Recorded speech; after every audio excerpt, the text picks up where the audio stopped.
You won't believe the actors Mel Brooks refused to ever work with again. Think you've had a grudge? Mel Brooks remembers every flubbed line, every eye roll at a director's note, every actor who showed up thinking they were too cool for comedy. 60 years of comedy chaos, and Mel's been keeping score the whole time. In his world, it's not about being the funniest in the room, it's about knowing how to stay in the room. Mel built his career on orchestrated madness. You think Blazing Saddles and Young Frankenstein just happened? No way. They were machines. Giant, fire-breathing joke engines, and every actor in them? Just a gear. And if one of those gears started grinding, if someone tried to outshine the scene or didn't trust the script, Mel didn't scream. He just wrote them out. Quietly. Completely. Some actors made it into his Hall of Fame. Others, well, they made it into a list Mel never spoke out loud. But he remembered every name. And today, we're opening that vault. These are the 5 actors Mel Brooks never forgave. Not because they weren't talented, but because in Mel's world, trust was everything. And once it broke, there was no fixing it.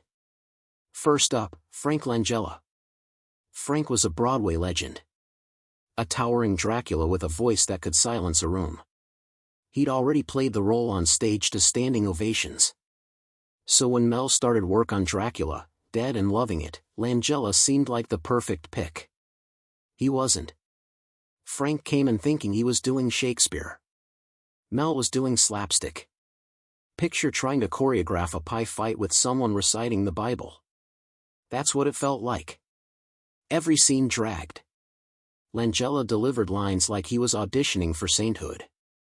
Mel gave him a gag line. Langella blinked and asked, "Do you want me to mock the text?"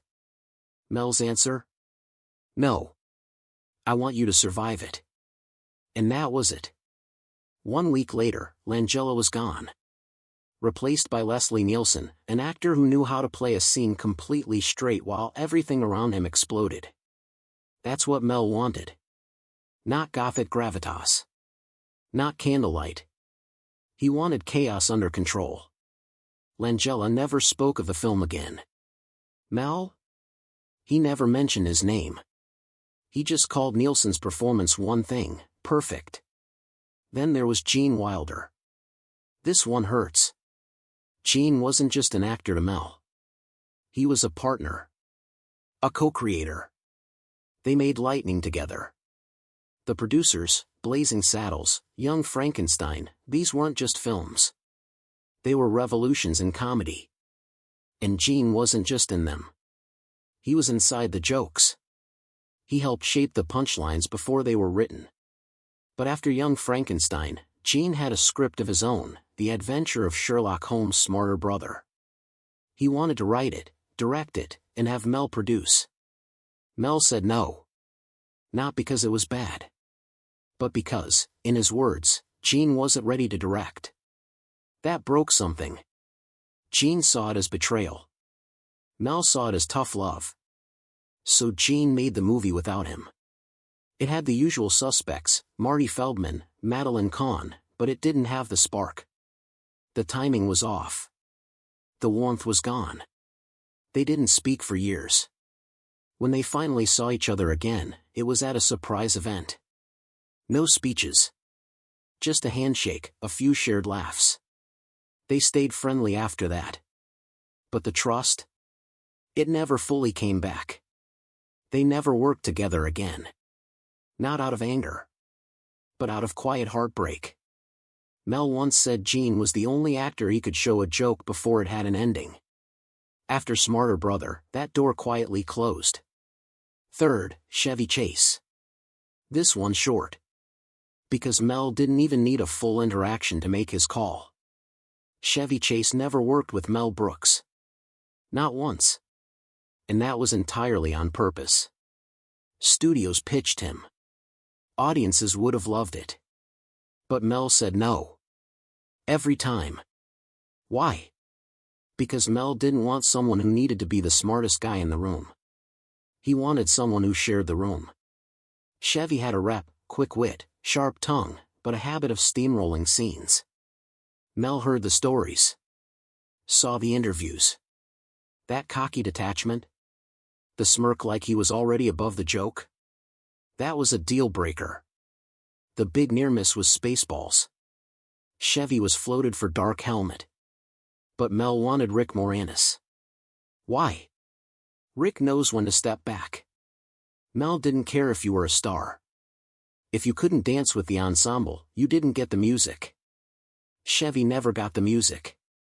One brief, awkward meeting later, Mel left it at that.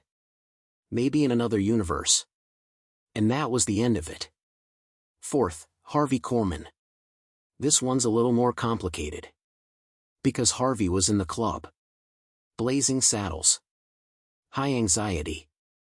History of the World, Part 1. Mel gave him some of his biggest scenes, and he nailed them. But behind the curtain, it wasn't always smooth sailing. Harvey came from sketch comedy. The Carol Burnett Show. He was used to loose scripts, last-minute changes, the vibe shifting mid-take. Mel ran a tight ship. Every line had a purpose. Every pause was planned.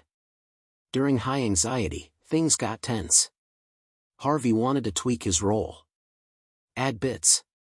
Change blocking. Mel pushed back. We already wrote the funny part, he told him. Just do it. By the final weeks, they weren't speaking directly. Notes went through assistants. Breaks were spent apart. The film still worked, because Harvey was brilliant, but it was a grind to get there. Mel never cast him again. Not out of spite. Just out of fatigue. Mel could work with chaos. He loved eccentricity. But when collaboration turned into a tug-of-war, he moved on. Quietly. Permanently. And finally, Jerry Lewis. Two legends. Both comic masterminds. Both auteurs. Both massive personalities. But Mel saw the warning signs from a mile away, and backed away slowly. Studios kept pushing for it. A collaboration between two comedy giants. On paper, it was a dream. But Mel didn't want the drama that came with it. Jerry Lewis was a force of nature. But he was also a lot. He rewrote scenes mid-shoot. He clashed with directors. He demanded attention. Mel didn't share power. Not on set. Not in the editing room. Not in the spotlight. They met once. Over dinner. Jerry showed up late, talked nonstop for 15 minutes, barely let Mel get a word in. That was enough. Mel left early.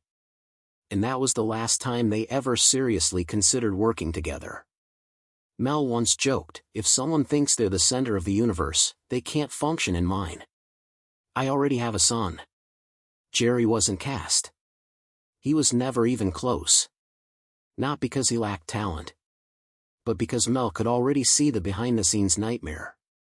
He didn't want applause. He wanted rhythm. Balance. Control. And Jerry didn't play by those rules. Now, here's the thing, none of these actors were hacks. Every single one of them was brilliant in their own right. But brilliance wasn't enough. In Mel's world, the biggest requirement was trust. Trust the timing. Trust the tone. Trust the team. Once that trust cracked, you weren't just out of the movie. You were out of the universe. Mel Brooks built comedy empires from pure insanity, but every empire needs structure. He never yelled. Never threw tantrums. He just turned the page. Quietly. And never looked back. So now that you've seen the list, who do you think almost made it? Who else might have stepped just a little too far off beat? Drop your guesses in the comments. And hey, if you want more Hollywood secrets, blacklist stories, and behind-the-scenes breakdowns, hit that like button, subscribe, and join us next time. Staying cast? Now that was the real punchline.